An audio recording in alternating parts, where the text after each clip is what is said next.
The Oklahoma City Thunder have secured the number 12 overall pick in this year's draft.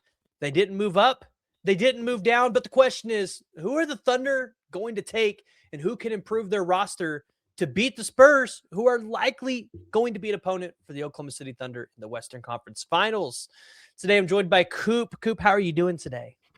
Doing good. Ready for a midnight tip-off because these 9:30 tip-offs are absolutely swell in my book.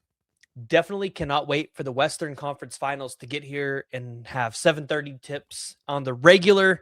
But talking about the 7:30 tips in the Western Conference Finals, looks like it might be Victor Wembanyama and the Spurs. So stay tuned for that. We'll talk about that here a little bit later. But if the Oklahoma City Thunder have to play the Spurs this year in the Western Conference Finals, I think we've got a pretty good sample size of what the Oklahoma City Thunder's deficiencies look like going up against the Spurs. The question is, now that the Thunder have the number 12 overall pick in this year's NBA draft, how can they answer some of those deficiencies? How can they solve some of the problems? We briefly talked about this the other day when we were looking at the Oklahoma City Thunder when they got the Clippers pick. And we threw out Yaxel Landenberg, we threw out Mara as options, but everybody was kind of talking about an article that was put up by Sleeper Thunder where it was talked about how the Thunder could move up in the draft. So I kind of want to get your thoughts here because I think there's a lot of different ways the Thunder could go here. And I do think the Thunder can and probably will move up in the draft by packaging the 17th overall pick and maybe a couple second round picks to try to take the 11th or the 13th pick to take maybe an extra center. But kind of want to get your thoughts here on how the Oklahoma City Thunder can improve their roster to compete with the San Antonio Spurs year in and year out.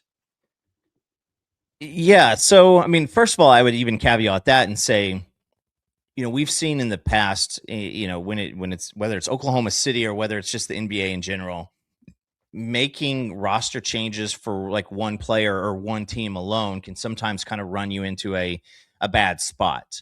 You saw when Pau Gasol was dominating at the center position.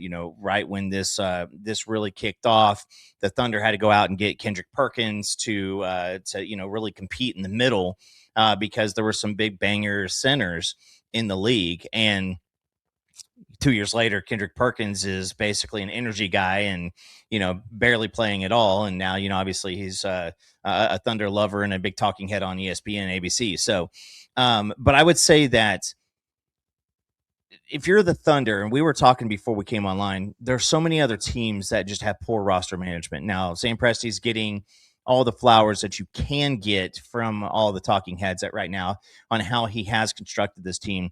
And this team's number one strength is its depth.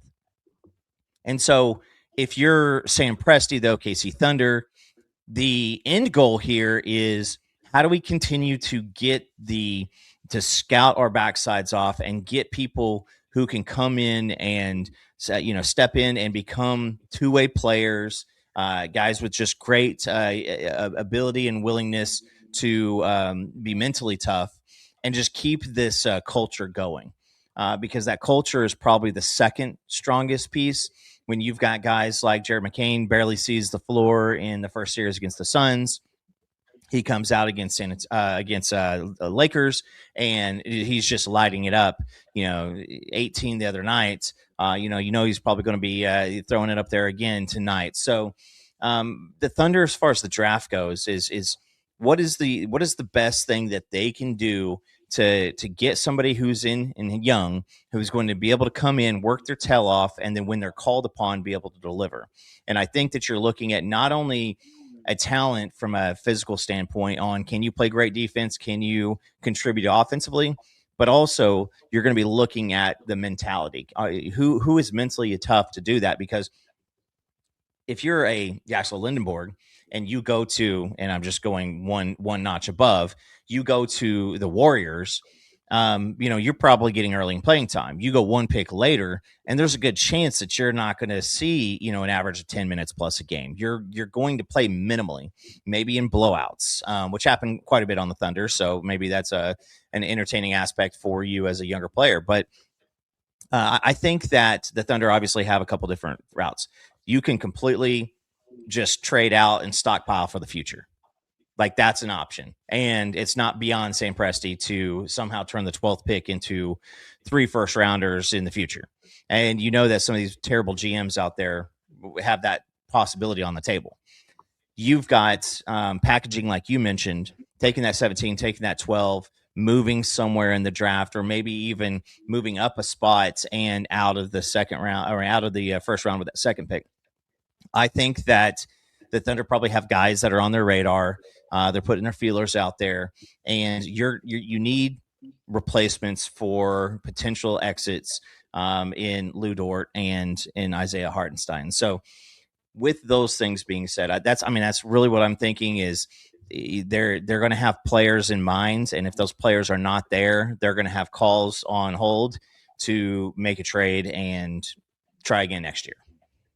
Yeah, and it's actually interesting because I think this draft is going to be really telling of how much the Thunder actually believe in a guy like Thomas Sorber, who we haven't even seen this year, right? Yeah. Because he's been injured. Next year, I think everybody expects him to come in, but if they think that they can get 2 guys that are better in a guy like Jaxel-Landenberg, maybe a Diamara, or somebody that I think has been widely thrown around for the Thunder at the number 17th pick, Jaden Quaintance, right? Like, if he could be a guy that they feel like could come in and be a better answer, like, I think that really tells you all you need to know, right? But maybe if they only go with one guy and they trade away that 17th pick and try to kick it down the road in a later year, I don't think any Thunder fan would be upset about that.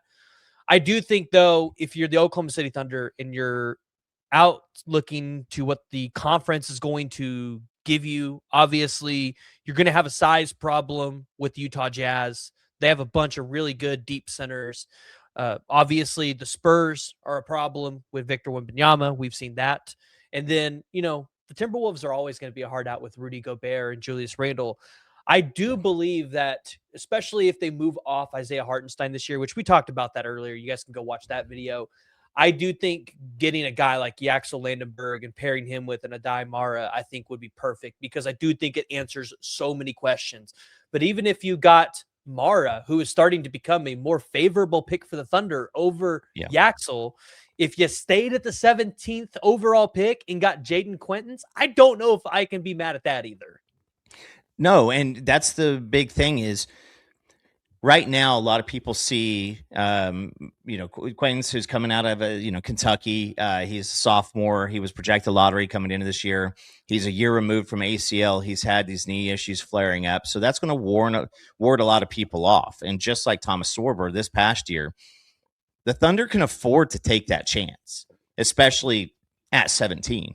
So you go out and you get Jaden Quaintance and you put him in there. Now, obviously, you don't draft him unless your medical staff has done all the appropriate work and said, hey, listen, we feel comfortable with this. And obviously, just coming from the Sorber issue, that's something.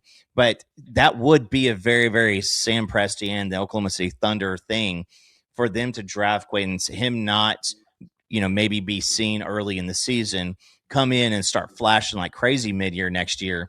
And then everybody go, how did this happen yet again? Well, every team knows that he's got these issues, and it's not just the ACL from a year ago. He's had flare-ups, and I think he only played a handful of games this year.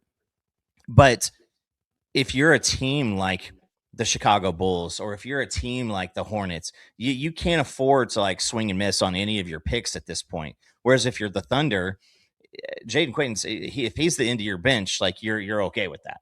But they can afford to do this, and if it happens, I can just fast forward the clock down the road and just see people going, well, how the hell did this happen yet again, that they come off with this, like an AJ Mitchell, like a J-Dub, like you've got these guys who nobody saw them turning into these massive stars, but there was something here, there's something there that, kind of pushed you off of a player like Quaintance with the knee injuries, and the Thunder can give him time to become fully healed. Yeah. Hey, he can go join the Oklahoma City Blue, who are one of the better G League teams out there, really ramp up, and then we'll kind of see what we got in him. So really interesting what the Thunder are going to be able to do in the NBA draft. I think there's so many different possibilities, and with the outlook of the Western Conference, I do think the Thunder are going to be aggressive here, especially with how deep this draft is.